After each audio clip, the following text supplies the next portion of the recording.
What's going on, everyone? This is your boy AshTheMan. What's going on, everybody? And welcome to the Abandoned Sacred Beast episode 7 review.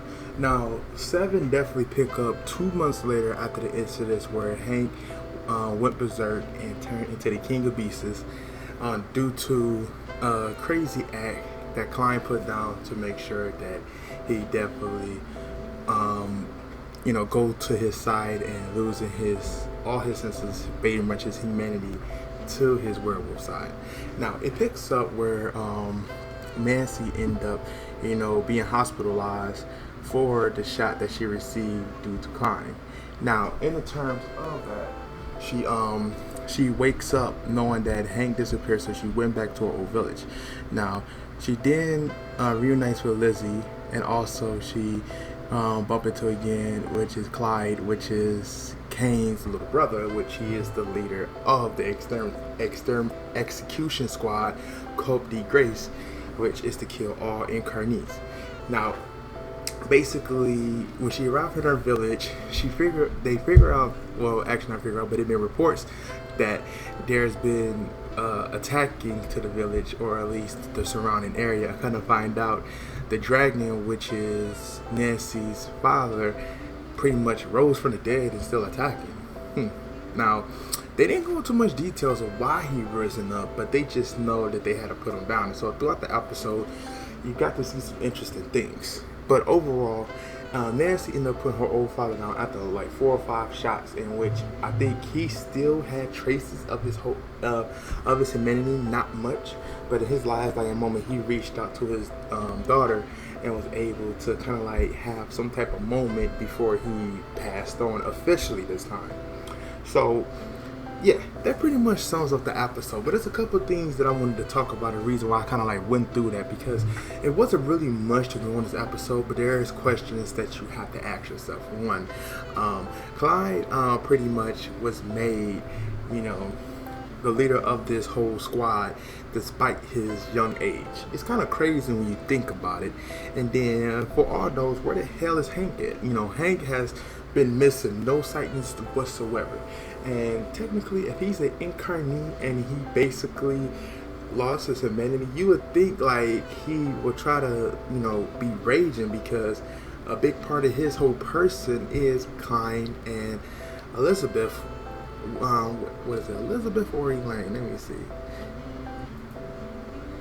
It's Elaine. I'm sorry, Elaine.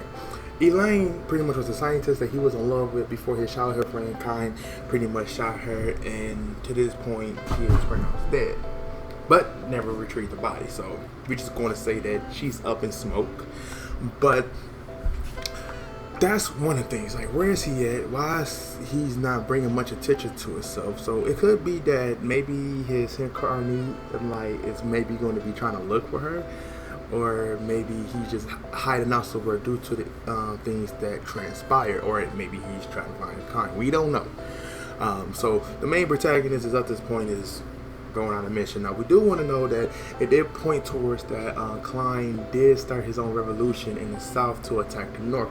Remember, they was for the north attacking the south, so it's just kind of crazy that he reversed transaction. Now the incarnees is facing the north, from which the north kind of like made way for him. So there's a lot of things going on. So, but however, with everything that that I mentioned about this episode, the episode overall was kind of dull.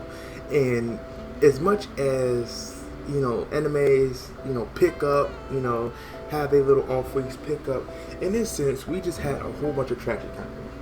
Some of the things to point out and the reason why it's so dull, when Nancy asked to go with Clyde and his squad, you would have thought it would have been much of a fight. Like, no, I don't need you to be back in the battlefield. He just said okay. And even though that Lizzie lied for her, it still was okay. And then when at the end of the episode, when she made a thing like, hey, I want to travel with you guys so that to help carry out the mission, or to reserve one, whichever one, instead of making a big hassle out of that, he just said okay. So I just feel like her as a character hasn't really met the threshold of fans liking her or winning her over. Yes, we know she's part of the cast because her father was a genuinely good man, but he was brought into this war. But I'm not sold on her yet. I don't feel like she understands or understand where they're coming from because she never met a threshold enough to convince her up until her father dying. But at that point, I still don't think it's enough. So, no. I think the episode was kind of dub, but it just ends it up. Hopefully, they pick it back up with 8 and kind of like evolve her character a little bit more. Like, kind of exploit more memories, more backlog with her. I want more to expect from Nancy. But other than that, I just want to thank you guys for definitely tuning in for the video. And tell me what you think. Could they do better, with her character? Because I just feel like with those taken away from Hank, she really just doesn't have, like, the kind of like support to bring more light to the protagonist, if you feel me. So yeah, leave a comment, subscribe to the channel, and AshTheMan out. Peace.